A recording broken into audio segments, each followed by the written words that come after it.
Saat ini kami dari kelompok 1 akan memenuhi tugas proyek dalam mata kuliah Sistem Informasi Keperawatan, dosen pengampu NCR Raintung STMT.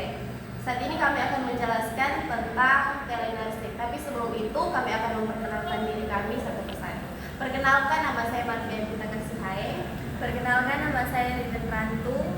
Saya Amelia Menonai. Saya Rivalina Heru. Saya Rina Porawo. Saya Eklesia Walubukan.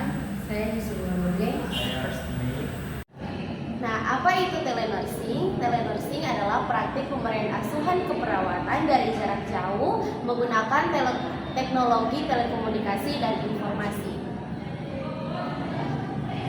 1. Apa itu definisi dan konsep dasar? Secara sederhana, telenursing memindahkan sebagian fungsi perawat yang biasanya dilakukan secara tatap muka ke platform digital. Ini bukan pengganti total untuk perawatan tatap muka, terutama untuk prosedur fisik, tetapi merupakan pelengkap yang kuat untuk memperluas jangkauan dan efisiensi layanan keperawatan. Tujuan utama telenursing untuk mengimplementasi telenursing adalah untuk meningkatkan akses, memberikan layanan keperawatan kepada pasien di daerah terpencil, juga meningkatkan efisiensi, mengurangi biaya perjalanan bagi pasien maupun perawat, dan manajemen penyakit kronis untuk memantau pasien dengan kondisi kronis secara berkelanjutan dari rumah mereka. Selanjutnya memberikan edukasi, menyampaikan informasi-informasi kesehatan, dan juga triase dalam membantu pasien menilai tingkat keparahan gejala mereka dan mengarahkan mereka ke tingkat perawatan yang tepat.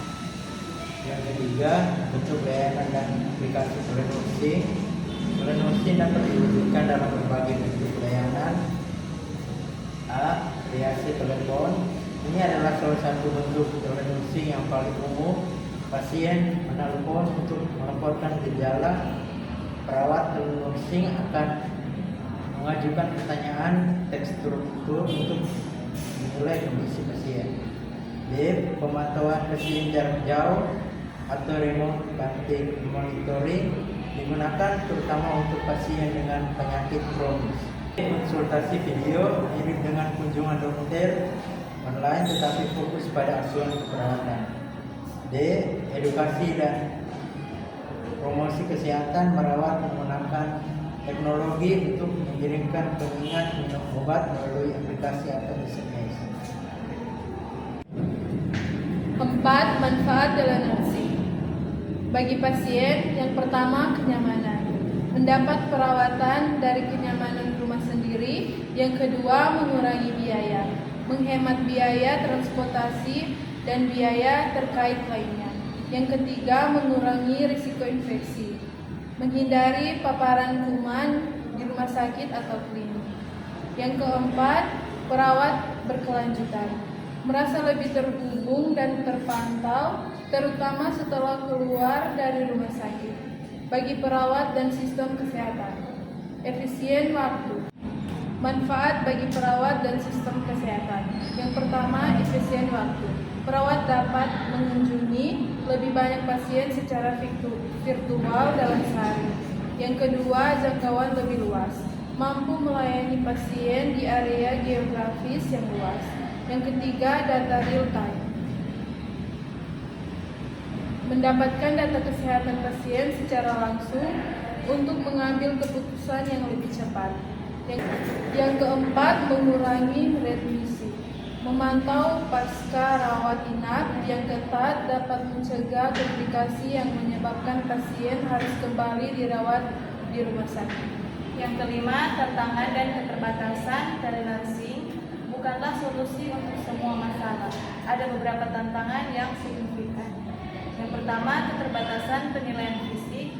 Perawat tidak dapat melakukan pemeriksaan fisik penting seperti palpasi atau meraba, auskultasi, mendengar suara tubuh, atau melakukan prosedur misalnya menyuntik atau memasang bibir. Masalah teknologinya, pertama, ada kesenjangan digital. Tidak semua pasien, terutama lansia, memiliki akses ke internet yang stabil seperti smartphone atau keterampilan untuk menggunakannya. Yang kedua, masalah koneksi. kualitas panggilan video yang buruk dapat menghambat komunikasi. Yang ketiga, keamanan dan privasi data. Data kesehatan pasien sangat sensitif. Sistem telenursing harus sangat aman atau terenkripsi untuk melanggar kerahasiaan pasien sesuai regulasi seperti HIPAA, DIAS atau regulasi serupa di negara lain. Aspek legal dan lisensi, perawat biasanya memiliki lisensi untuk praktek di wilayah, provinsi atau negara tertentu. Menjadi rumit jika pasien berada di wilayah yang berbeda dari perawat. Yang terakhir, komunikasi nonverbal. Meskipun video membantu, beberapa isyarat nonverbal yang halus mungkin terlewatkan yang bisa menjadi penting dalam penilaian keperawatan. Yang keenam, aspek etika dan legal. Dalam telenursing, perawat tetap terikat pada kode etik keperawatan yang sama seperti perawatan tatap muka. Aspek kuncinya meliputi yang pertama, informan, consent, atau persetujuan. Pasien harus memahami bahwa layanan diberikan dari jarak jauh, termasuk batasan dan risikonya, dan menyetujuinya. 2. Kerahasiaan. Menjaga data pasien tetap aman adalah prioritas utama. 3. Akuntabilitas. Perawat bertanggung jawab penuh atas saran dan aduan keperawatan yang mereka berikan secara virtual. Yang keempat, standar praktis. Perawat harus memastikan bahwa perawatan yang diberikan melalui telenursing memenuhi standar profesional yang sama dengan perawatan tatap muka. Yang ketujuh, masa depan telenursing. Masa depan telenursing sangat cerah, didorong oleh kemajuan teknologi, integrasi kecerdasan buatan AI. AI dapat membantu menganalisis data RPM untuk mendeteksi tanda bahaya lebih awal atau digunakan dalam chatbot untuk triase awal. Yang berikut, peringkat Internet of Things. Semakin banyak perangkat kesehatan di rumah yang terhubung ke internet memberikan data yang lebih kaya kepada perawat.